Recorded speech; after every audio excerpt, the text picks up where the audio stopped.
La vie n'a pas toujours été un fleuve tranquille pour Christian Clavier. L'acteur se livre sans détour sur une période mouvementée de sa vie. Un an après avoir bouclé la trilogie Qu'est-ce qu'on a fait au bon Dieu?, Christian Clavier revient au cinéma avec une comédie familiale réalisée par l'ancien Robin des Bois Pierre-François Martin Laval. En salle depuis le 28 juin dernier, Les Vengeances de Maître Poutifard n'est autre que l'adaptation de l'œuvre de Jean-Claude Mourleva, romancier spécialisé dans la littérature jeunesse. On y suit les mésaventures d'un instituteur à la retraite, incarné par Christian Clavier, obsédé par l'idée de se venger de ses anciens élèves qui ont gâché sa vie. Un plan diabolique qu'il fomente avec la complicité de sa mère, campée par Isabelle Nanty.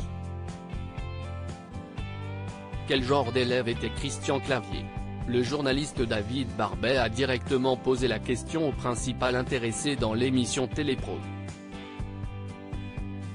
Élève très soumis dans le primaire, un peu moins dans le collège, épouvantable après, répond Christian Clavier sans détour avant d'évoquer cette période très mouvementée de sa vie.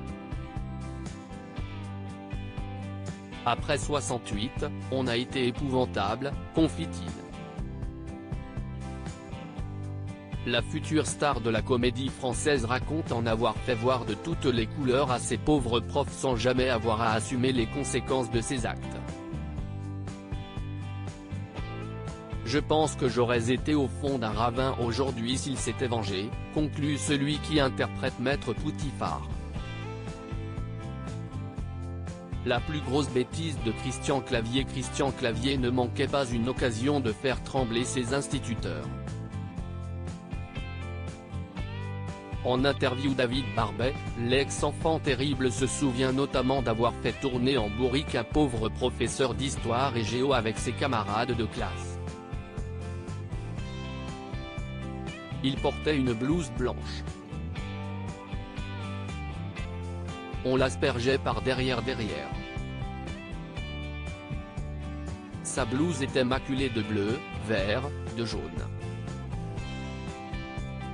Il se retourne brutalement et il voit un élève qui se met quelque chose à la bouche. Il pensait qu'on était capable de manger des crêpes. C'est vous dire l'état de paranoïa dans lequel il était, raconte-t-il à David Barbet, le sourire au coin des lèvres.